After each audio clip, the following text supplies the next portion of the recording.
नमस्कार है भाई, सभी भाइयों का, सभी बहनों का एवं सभी साथियों का इस वीडियो में। दोस्तों, आप सभी के लिए काफ़ी बड़ा अपडेट है। आप सभी का पहले तो मैं स्वागत कर लूँ इस वीडियो में। चाहे आप किसी भी गली मोहल्ले या किसी भी जगह से मुझे सुन पा रहे हैं एवं देख पा रहे हैं, इस पूरे दुनिया में, इस पूरे ब्रह्मांड में आप मुझे चाहे किसी भी जगह से सुन पा रहे होंगे, दोस्तों आप सभी लोगों का स्वागत है इस वीडियो में। आप सभी को बता दूँ दोस्तों, यहाँ पर आप सभी के लिए भारत देश के उड़ीसा राज्य की तरफ से एक बहुत बड़ा अपडेट यहाँ पर आ चुका है, जो कि आपके स्टेट गवर्नमेंट उड़ीसा राज्य से आया है। आपको बता दूं, भारत देश में उड़ीसा राज्य के अंदर O SSB यानी Orissa subordinate staff selection commission द्वारा, जो कि एक गवर्नमेंट ऑफ स्टेट का एक ऐसा कमीशन है जो कि राज्य भर में रिक्रूटमेंट कराता है अलग अलग सर्विसेज, अलग अलग पोस्ट पर। और इसके अलावा OSSC के ऊपर भी आती है नोटिफिकेशंस, OPSC पर भी आते हैं। सारे स्टेट गवर्नमेंट में ही विभाग है। आपको बता दूं दोस्तों, आपके राज्य में, आपके उड़ीसा राज्य में एक रिक्रूटमेंट रिलीज हुआ है, जो कि कहा गया है कि हमें जो है अलग अलग तरह के पोस्ट पर रिक्रूटमेंट करनी है लोगों की, जिसके अंदर वैकेंसीज दी गई हैं 2895 वैकेंसीज दी है, यानी 2895 वैकेंसीज दी है। इतने लोगों को यहाँ पे पूरे राज्य भर में जॉब मिलेगी, गवर्नमेंट जॉब होंगी सारी, अलग अलग पोस्ट है। इसके ऊपर नोटिफिकेशन आ चुका है आपके सामने अभी आपको दिख रहा है वीडियो में। वो हम डिस्कस करने वाले हैं। उस नोटिफिकेशन में eligibility, qualification, age limit, salary, form की फीस, फॉर्म की डेट्स और कौन कौन फॉर्म भरेगा कौन नहीं भरेगा, वैकेंसीज कैटेगरी वाइज और पोस्ट वाइज समझेंगे। प्लस हम समझेंगे सिलेक्शन प्रोसीजर कैसे हो रहा है, कैसे जॉब मिल रही है आप सबको, और बेनिफिट क्या है इस पोस्ट पर अप्लाई करने के। सारी जानकारी आपको इस वीडियो में मिल रही है।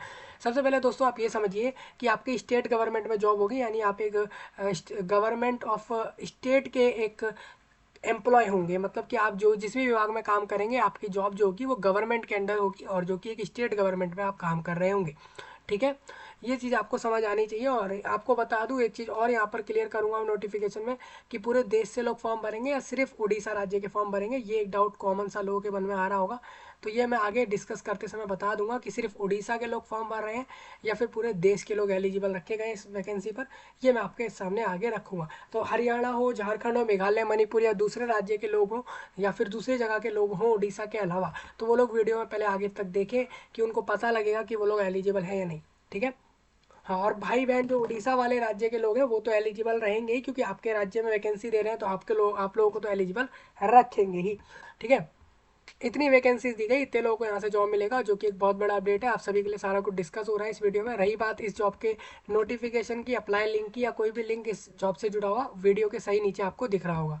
ठीक है, और SSB का गवर्नमेंटल ऑफिशियल वेबसाइट आप देख रहे हो अपने सामने स्क्रीन पर। रिक्रूटमेंट सेक्शन में आप नोटिफिकेशन देख सकते हो, अगर आपको और SSB वेबसाइट से चेक करना हो। ठीक है, चलिए थोड़ा नीचे आते हैं। आप देखोगे यहाँ पर नोटिफिकेशन दो तरह के आए हुए हैं। आप देखोगे एक शॉर्ट नोटिस है कि इनवाइट कर रहे हैं फॉर्म के लिए, और दूसरा नोटिफिकेशन आपको सारा कुछ जानकारी देते हुए। दो नोटिस आपके अलग अलग है, मैं दोनों को ही डिस्कस कर दूंगा।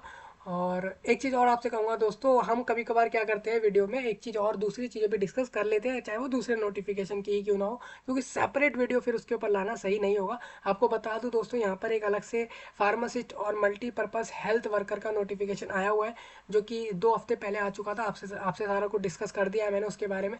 जिन लोगों को मेडिकल डिपार्टमेंट में वैकेंसीज चाहिए हो, वो 15 दिसंबर वाले नोटिफिकेशन को देख सकते हैं, और प्लस वो वीडियो भी देख सकते हैं, इसके ऊपर बताया गया है। उसके बाद आप लोग इस पर फॉर्म भर सकते हो। ये वाले नोटिफिकेशन का है, आज से उस वाले नोटिफिकेशन में फॉर्म चालू हुए हैं, हालांकि पहले से ही चालू है। उसके फॉर्म डेट जल्दी क्लोज होंगे, तो आप लोग वहाँ जाके उस पर अप्लाई कर सकते हो। ठीक है भाई, चलिए हम आपसे ये वाले नोटिफिकेशन डिस्कस कर रहे हैं, ये दोनों। ठीक है भाई, तो मैं आपको बता रहा हूँ कि फिर एक नोटिफिकेशन पहले का आया हुआ है आपके राज्य में, आप अप्लाई कर सकते हो। उसमें ऑल इंडिया लोग एलिजिबल हैं या फिर राज्य के लोग एलिजिबल हैं, वो वीडियो में बताया गया, आप वीडियो जाकर चेक कर लीजिए, चैनल पर आपको मिल जाएगा। ठीक है, चलिए आगे बढ़ते हैं। शॉर्ट एडवर्टाइजमेंट बोला गया, इनवाइट कर रहे हैं एप्लीकेशन ऑनलाइन, सभी लोग भर दो। इसमें एक रिक्रूटमेंट का एग्जाम करा देंगे। कंबाइंड रिक्रूटमेंट एग्जाम मीन्स ये है कि हम अलग अलग पोस्ट पर रिक्रूट कर रहे हैं, तो इसीलिए इस एग्जाम को बोला जा रहा है कंबाइंड रिक्रूटमेंट एग्जाम। ठीक है, और ये सारे पोस्ट आपके डिस्ट्रिक्ट लेवल पे होंगे, मतलब कि आप एक जिले के उस अकेले एक आपका जो एक पोस्ट होगा ना, वो उस पूरे जिले में आप ही का होगा दोस्तों। तो ये किस तरीके से आप ही का होगा, या फिर कुछ और लोग होंगे, लेकिन आप एक जिले के स्तर पर उस पोस्ट पर होंगे। ठीक है, इसलिए इसको डिस्ट्रिक्ट कैडर बोला जा रहा है। मतलब आप जानते ही हो, राज्य में अलग अलग जिले होते हैं, जैसे कि डिस्ट्रिक्ट कैडर जिसको हम बोलते ही हैं, तो डिस्ट्रिक्ट लेवल का ये पोस्ट है। और हाँ, अब किस किस चीज़ का पोस्ट है मैं आपको बता देता हूँ।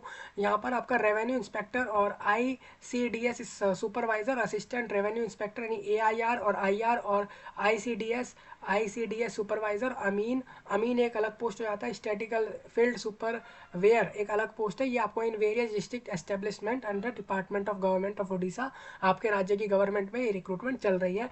आपको रही बात इसमें पे स्केल कितना मिल रहा है, एज लिमिट, सैलरी, बाकी सब नोटिफिकेशन वाले एक अलग से आपका फाइल है, उससे आपको बताने वाला हूँ मैं। लेकिन रही बात फॉर्म के डेट्स की, तो वो इस नोटिस में बताए गए हैं। और ये भी बताया गया है ये पोस्ट कौन से लेवल के हैं। ये सारे पोस्ट डिस्ट्रिक्ट लेवल के होंगे, जो भी होंगे आपके, यानी आपके राज्य में जो अलग अलग जिले हैं, तो आप उस जिले के उस पोस्ट पर होंगे, ये आपको क्लियर होना चाहिए। आज ही के डेट से इसमें फॉर्म चालू हुआ है और 25 तारीख लास्ट डेट है रजिस्ट्रेशन की। 31 जनवरी इसमें फॉर्म भरने की लास्ट डेट है, यानी कि आप लोग 25 तारीख तक रजिस्ट्रेशन कर लो OSSSB के वेबसाइट पर। मैं आपको बता दूंगा अभी कैसे आपको जाना होगा, और 31 जनवरी तक आप सभी लोग इसमें फॉर्म सबमिट कर दो। देखिए, रजिस्ट्रेशन अलग चीज़ होती है, फॉर्म भरना अलग चीज़ होती है। रजिस्ट्रेशन करने के बाद सभी लोग एप्लीकेशन फॉर्म भरने जाते हैं। रजिस्ट्रेशन से ये होता है कि आप एक बार पहले बार एक न्यू यूज़र होते हैं, तो आप लोगों को पहले रजिस्ट्रेशन करना होता है किसी भी वेबसाइट पे, चाहे आप एंट्रेंस एग्जाम दे रहे हो, कॉम्पिटेटिव एग्जाम दे रहे हो, चाहे रिक्रूटमेंट के एग्जाम दे रहे हो, कहीं एडमिशन ले रहे हो, तो उसके लिए भी अगर आप ऑनलाइन भी जाओगे तो आपको रजिस्ट्रेशन पहले करना होगा, उसके बाद ही आप लोग फॉर्म भरोगे, क्योंकि आप पहले एक न्यू यूज़र हो। ठीक है। हाँ, तो 31 जनवरी तक सभी लोग फॉर्म भर लेंगे और ऑनलाइन मोड में सभी भरेंगे। यहाँ पर आपको किसी विभाग के ऑफिस में नहीं जाना होगा। ये नोटिस कल के डेट का आया हुआ है, जैसा कि आप यहाँ से इस चीज़ को देख रहे हैं। ठीक है। चलिए, आपको ये समझ आता होगा। चलो थोड़ा आगे बढ़ लेते हैं। ये नोटिफिकेशन आपके साथ डिस्कस हो रहा है, आप देखो ध्यान से कि 29 तारीख का नोटिफिकेशन है। OSSB Orissa subordinate staff selection commission, block number 3 और 5 यूनिट 1 भुवनेश्वर में ये इनका मेन ऑफिस है। और कल इनका नोटिफिकेशन आया है, ऑनलाइन फॉर्म भरने को कह रहे हैं जिस भी ये सारे पोस्टों पर। और इसमें इन्होंने बताया ऑनलाइन रजिस्ट्रेशन जो आपका 25 जनवरी तक होगा, और उसके बाद जो लोग मान लीजिए 25 जनवरी से पहले रजिस्ट्रेशन कर लेंगे, वो लोग सक्सेसफुली फॉर्म भर सकते हैं 31 जनवरी तक भी। लेकिन जिनका रजिस्ट्रेशन ही नहीं हो रहा है इस डेट के बीच में, तो वो लोग 25 जनवरी के बाद कोई भी नया कैंडिडेट फॉर्म नहीं भर सकता, क्योंकि रजिस्ट्रेशन होना जरूरी है। ठीक है। पोस्ट आपके ये सब है, RI और ICDS सुपरवाइजर, ARI अमीन, और SFS जैसे पोस्ट है। इनका फुल फॉर्म मैंने आपको भी बताया था, दोबारा एक बार क्लियर कर दूंगा। ये सारे डिस्ट्रिक्ट लेवल के पोस्ट होंगे। और इन पोस्टों के बारे में जैसा कुछ है, एक एक वैकेंसीज मैं आपको आगे बता दूंगा कि क्या क्या इसमें बताई जा रही हैं।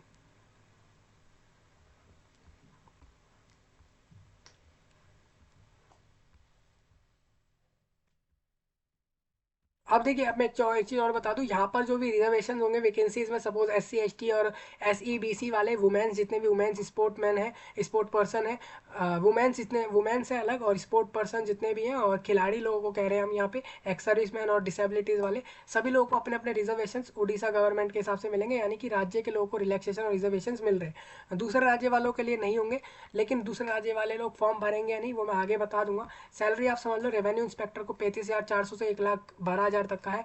और ICDS सुपरवाइजर को, ये सिर्फ महिलाओं की वैकेंसी होगी, इसमें आपको सेम वही सैलरी रहेगा, लेवल 9 में है आप दोनों का। और एक चीज़ और याद रखें, यहाँ पर R&DM डिपार्टमेंट रहेगा आपके स्टेट गवर्नमेंट में, W&CD डिपार्टमेंट रहेगा आपके। फुल फॉर्म होंगे इनके, एक्चुअल फुल फॉर्म क्या है वो इधर नहीं पता है, लेकिन आप लोग एक बार इसके बारे में चेक कर लेना। और इसमें सिर्फ महिलाएं जाएंगी ICDS सुपरवाइजर में, जिसकी वैकेंसीज आगे बता दूंगा। सैलरी सेम है आपका।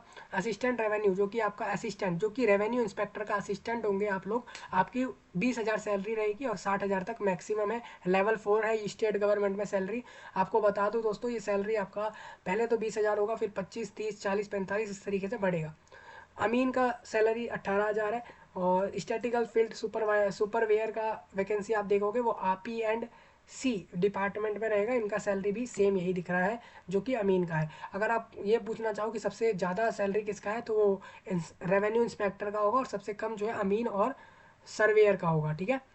अलग अलग विभाग हैं, आप एक बार देख लेना, आपको जो भी पोस्ट चाहिए हो। अगर आप एक से ज़्यादा में एलिजिबल हो, तो आप ऐसे पोस्ट में जाओ जहाँ पर वैकेंसी ज़्यादा है और सैलरी ज़्यादा है, जिससे कि आपके चांस ज़्यादा बढ़ जाए और आपको जॉब मिल जाए। एज एज और क्वालिफिकेशन मैं आपको बता देता हूँ, एज और किस पोस्ट पे क्या क्वालिफिकेशन चाहिए। सबसे पहले रेवेन्यू इंस्पेक्टर के लिए कैंडिडेट का जो है बैचलर डिग्री एग्जाम पास होना चाहिए किसी भी फील्ड में, चाहे वो BBA, BCA, BCom, B architecture, B planning और B.Tech, BSc या कोई भी बैचलर डिग्री पास है वो कैंडिडेट। LLB भी क्यों नहीं होगा, तब भी वो फॉर्म भर देगा। ठीक है।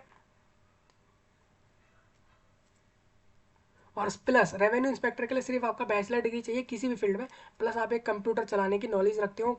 एक कैंडिडेट मस्ट जो है वो 30 एज से जो है कम होना चाहिए और 20 साल से प्लस होना चाहिए। 20 से 38 के बीच वाले लोग फॉर्म भर देंगे on the first day of January of the year in which application are invited. Invite कब करेगा भाई एप्लीकेशन? इन्वाइट इन्होंने कर दिया 2023 के एज में, 2023 के ईयर में। इन्होंने, मैं एक चीज़ और बता दूं, आप एक बार नोटिफिकेशन आप देखो ऊपर, तो इनका नोटिफिकेशन में क्या लिखा है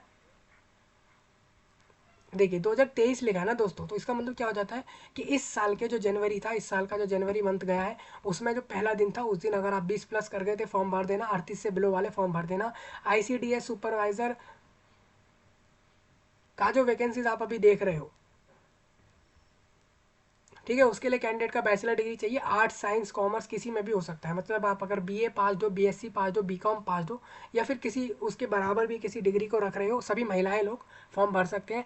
याद रखें, इतना याद रखें सभी महिलाएं लोग कि women of not less than 21 से बिलो ना हो, 21 प्लस 38 बिलो फॉर्म भर देना 1 जनवरी 2023 वाले डेट से।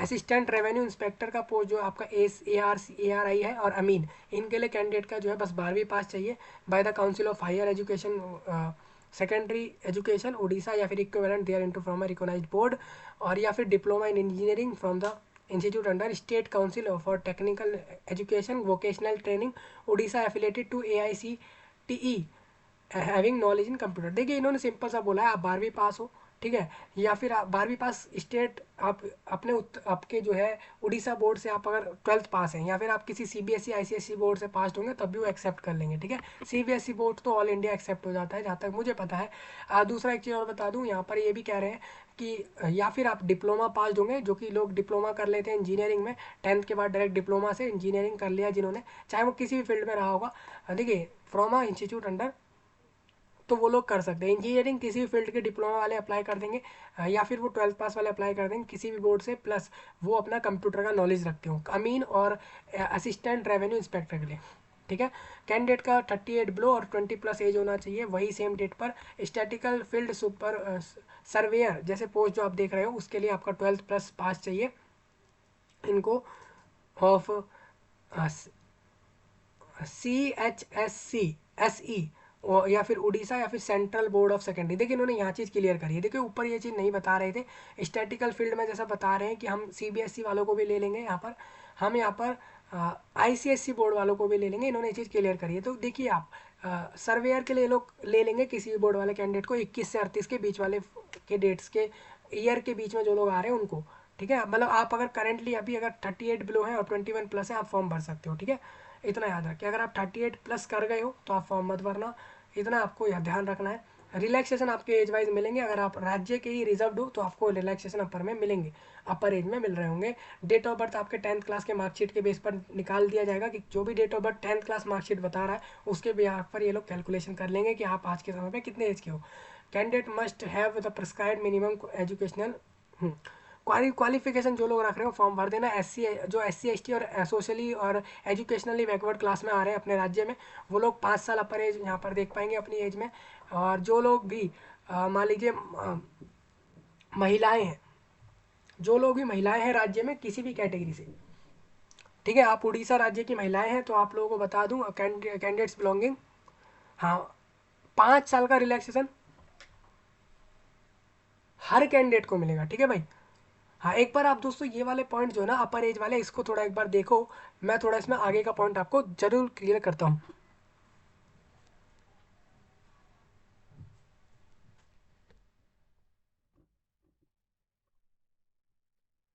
जैसा कि यहाँ पर ये बता रहे हैं दोस्तों कि जितने भी वुमेन कैटेगरी में है, जैसे कि मान लीजिए आप लोग किसी भी जनरल में हो, OBC SC ST कुछ भी, कोई भी रिजर्वेशन में हो, नहीं भी हो, तब भी आपको कह रहे हैं कि अगर आप RI यानी कि revenue inspector, assistant of revenue inspector अमीन, और यहाँ पर सर्वेयर जैसे पोस्ट के लिए सभी महिलाओं को 5 साल रिलैक्सेशन अपर में मिल रहे हैं।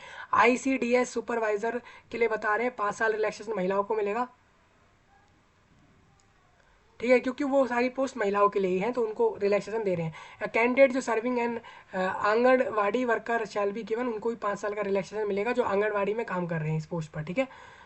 हाँ, उनको मिलेगा सिर्फ ICDS सुपरवाइजर पोस्ट के लिए जो कि महिलाएं अप्लाई करेंगी। तो सभी लोग अपने अपने रिलैक्सेशन अपने अपने एज में देखते हुए चले दोस्तों, ये आपके लिए बेनिफिट है जो आपको मिल रहे हैं, एक बार आप यहाँ से देख लेना। हाँ, याद रखिए दोस्तों, कैंडिडेट को जो है स्पीक मतलब कि बोलना लिखना और पढ़ना आता हो उड़िया लैंग्वेज, ये इन्होंने मांगी है, और आपने इस लैंग्वेज को पास किया हो 10वीं क्लास के अपने एग्जाम में, 10th क्लास में यहाँ पर इसको पास कर दिया हो। अभी नहीं किया है तब भी आप लोग अप्लाई कर सकते हो, क्योंकि बाकी कंडीशन आपकी ये एक कंपलसरी नहीं है, लेकिन जो आप ऊपर देख रहे हो अपने क्वालिफिकेशन वाइज वो जरूरी है। अदर क्राइटेरिया यही है कि इंडियन सिटीजन फॉर्म भर सकते हैं, और इफ़ मैरिड, अगर आप शादी मैरिड हो तो आप ऐसे में याद रखें आप एक से ज़्यादा जीवन साथी के साथ ना हो तो आप फॉर्म भर सकते हो। वही सब चीज़ें याद रखनी है, मेल को भी फीमेल को दोनों को चीज़ें याद रखनी होती हैं। बाकी चीज़ें आप यहाँ से देख लो।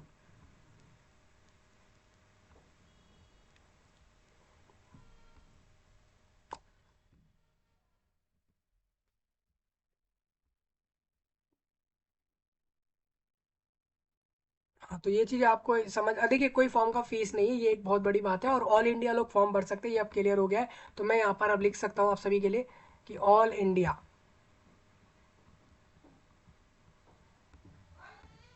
पूरे भारत देश से लोग इस जॉब पे फॉर्म भर सकते हैं, क्योंकि इसमें इन्होंने लिखा है सिटीजनशिप ऑफ इंडिया मांग रहे हैं।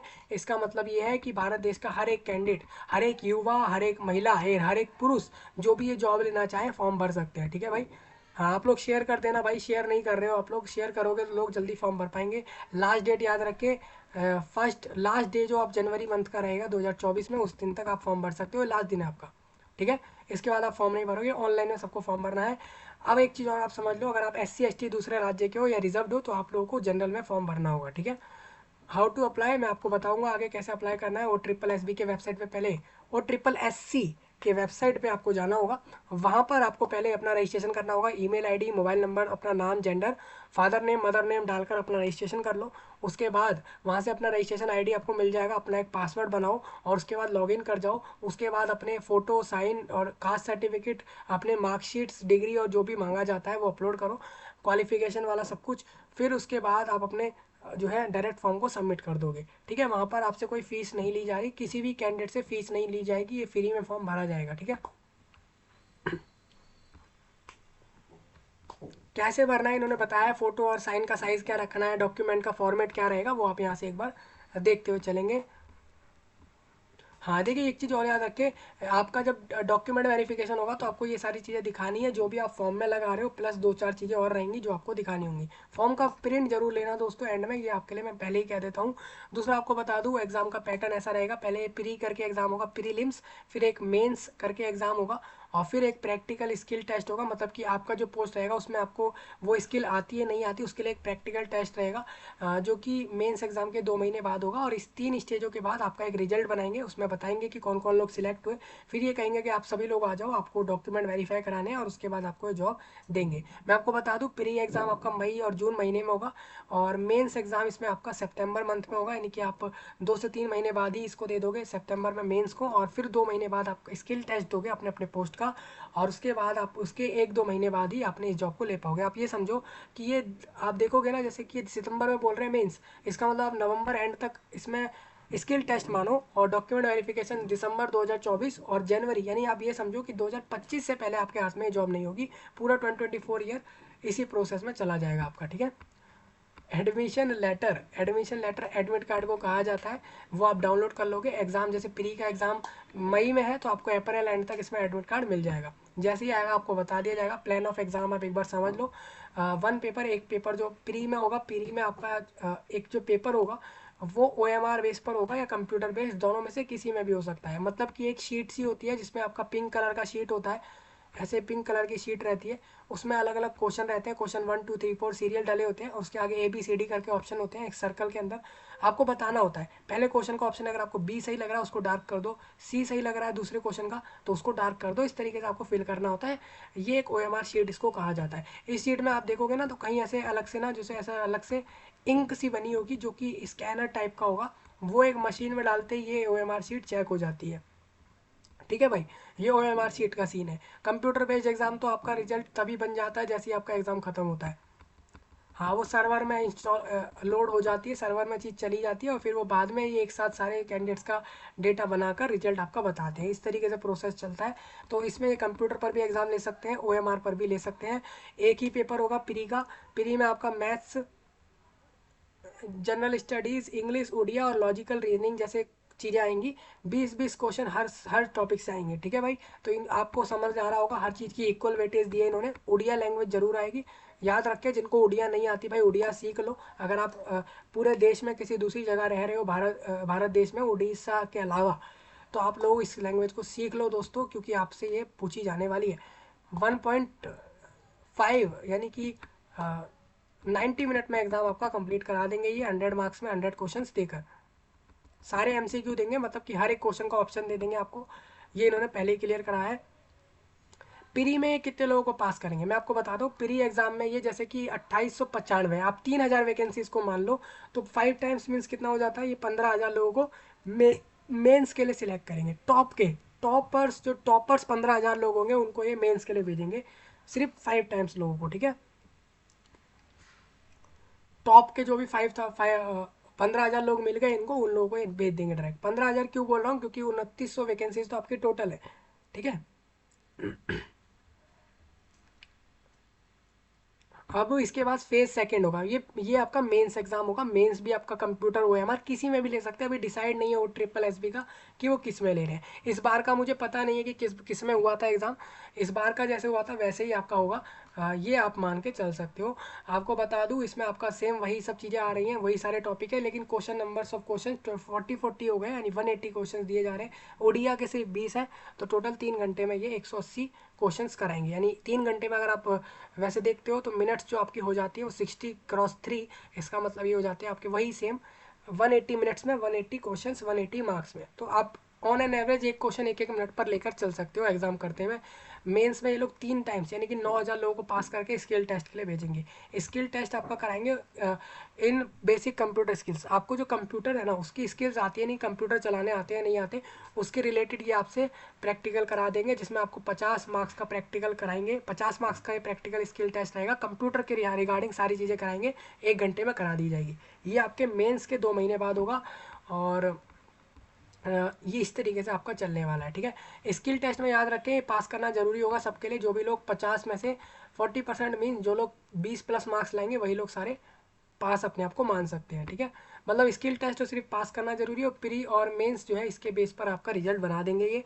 और नेगेटिव मार्किंग कह रहे हैं ये रहेगी 1/3 रहेगी। देखिए एक चीज़ मेरे को ये चीज़ अच्छी लगी कि भाई 4 ऑप्शन दिए, लेकिन नेगेटिव मार्किंग इन्होंने 1/3 रखी है। 1/4 रखनी चाहिए थी इन्हें, लेकिन इन्होंने 1/3 रखी है, क्योंकि आप देखोगे 1/3 ऑफ द, ठीक है, इन्होंने बता दिया है जो भी क्वेश्चन आपके द्वारा गलत हो जाता है, किसी का भी आंसर आप गलत कर देते हो तो उसका 1/3 मार्क्स डिडक्ट करेंगे राइट में से। सपोज क्वेश्चन, हर क्वेश्चन 1-1 मार्क्स का है, तो 0.33 मार्क्स जो आपका है काट लिया जाएगा सही आंसरों में से, ये इन्होंने बताया है।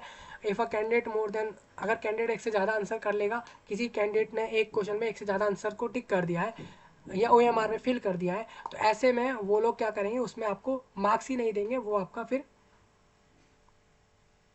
उसको रॉन्ग आंसर मान लेंगे, ठीक है भाई।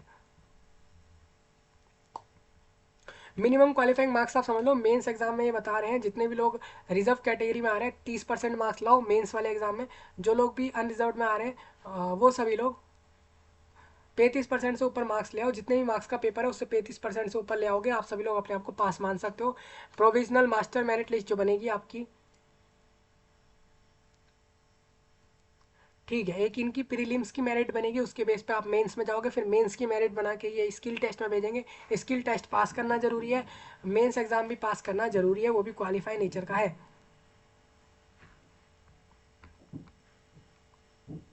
पहली स्क्रीनिंग लिस्ट में से हो जाती है कितने लोगों को इन्होंने छांट लिया, कितने लोगों को सिलेक्ट कर लिया, वो स्क्रीनिंग लिस्ट कहा जाता है। वो प्री के बिहाफ पे सिलेक्ट होगी पहली, दूसरी मेंस के बाद आ जाएगी, और तीसरी आपकी आएगी स्किल टेस्ट के बाद, और वो डायरेक्ट आपके डॉक्यूमेंट वेरिफिकेशन के लिए ये लोग 125% लोगों को बुलाएंगे। मतलब क्या हो जाता है, आपकी जितनी वैकेंसीज है ना उसको 3/2 से इंटू कर लेना, जो आएगा उतनी लोगों को ये आपके डॉक्यूमेंट वेरिफिकेशन के लिए बुलाएंगे, ठीक है। हाँ, जैसे आपका 3,000 वैकेंसीज करीब है, यानी कि 4,500 के लगभग ये लोग आपको डॉक्यूमेंट वेरिफिकेशन के लिए बुलाएंगे, उसके बाद ही ये आपको फिर जॉब दे देंगे। काउंसलिंग होगा, डॉक्यूमेंट वेरिफिकेशन हो गया, सबके डॉक्यूमेंट चेक हो गए, हाँ भाई सबके सब कुछ सही है। फिर ये काउंसलिंग कर लेंगे आपकी कि भाई आपको बताओ ये पोस्ट क्यों चाहिए आपको, फिर दो चार क्वेश्चन पूछकर इस तरीके से सब चीज़ें करेंगे। और ये काउंसलिंग ये कह रहे हैं ये आपकी भुवनेश्वर में होगी, उड़ीसा राज्य में भुवनेश्वर नाम की जगह पर आपकी काउंसलिंग करा देंगे।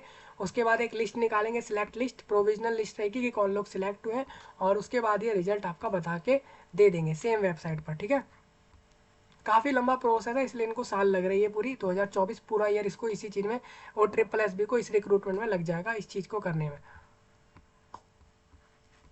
मैं वैकेंसीज आपको एक बार क्लियर कर दूं, आपके राज्य में इस तरीके से चीज़ें रहेंगी। और ट्रिपल एस बी आपका रेवेन्यू इंस्पेक्टर का वैकेंसीज आप सबसे पहले समझो।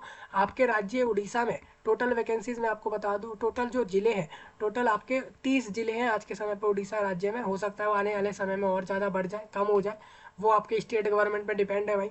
मैं आपको ये बताना चाहता हूँ कि रेवेन्यू इंस्पेक्टर जो है इसकी वैकेंसीज आप देखोगे तो अंगुल अनगुल अनगुल नाम के ज़िले में 27 वैकेंसीज है, जिसमें यूआर में 12 है, वुमेंस की 6, मेंस की 6, एससी एसटी में 5 वैकेंसी, महिलाओं की 1 है, 4 पुरुषों पुरुषों की है, और महिलाओं की एससी में 1 है, और बाकी उसमें नहीं है अनगुल जिले में। और एस सी बी सी में रेवेन्यू इंस्पेक्टर की वैकेंसी टोटल 9 है। आप यहाँ से वुमेन्स और मेंस में समझते हुए चलेंगे, टोटल वैकेंसी 27 है आपके उस जिले में।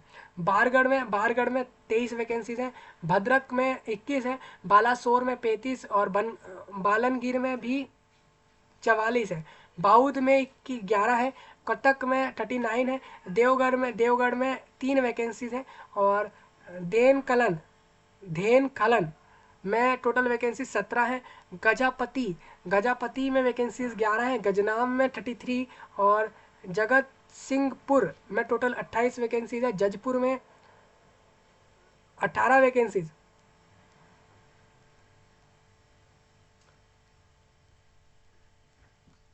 ठीक है, तो दोस्तों इस चीज को आप एक एक चीजों को समझे यहाँ से।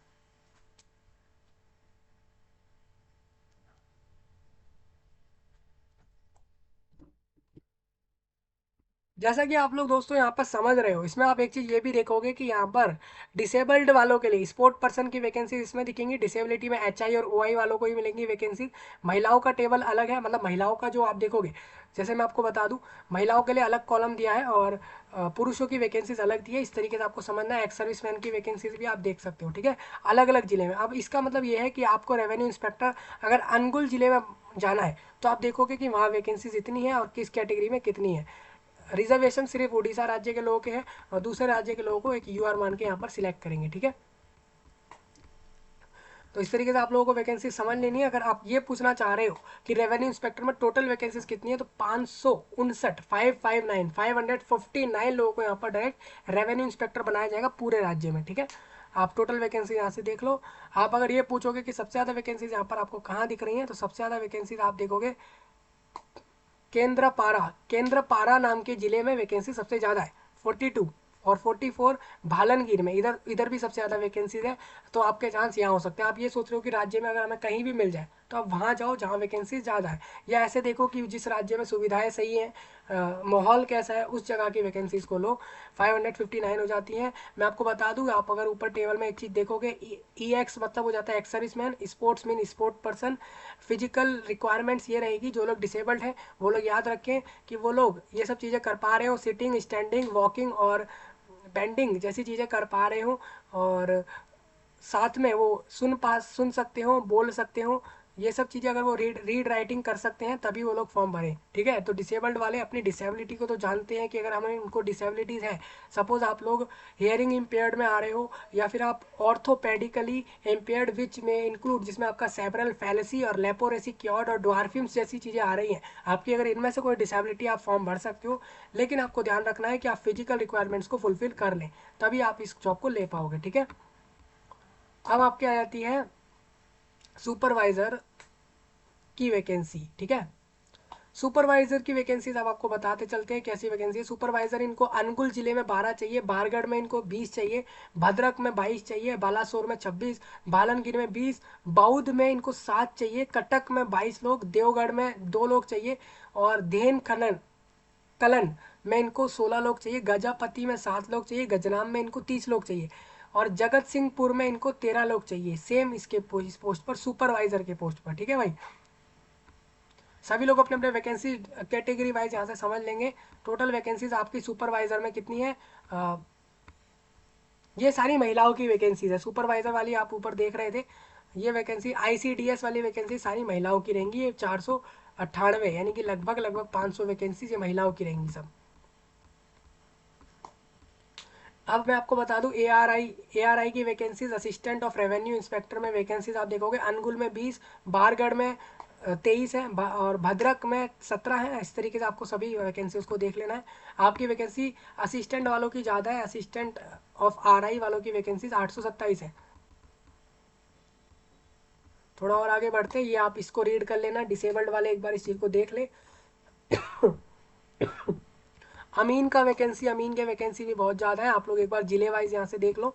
टोटल वैकेंसी 686 है। हाँ, अब देखिए इसमें ज़रूरी नहीं है कि जी वहीं उसी राज्य के लोग वैकेंसी को भर दें, आप लोग भी जाकर इसको भर सकते हो, आप लोग इस जॉब को ले सकते हो। ठीक है भाई।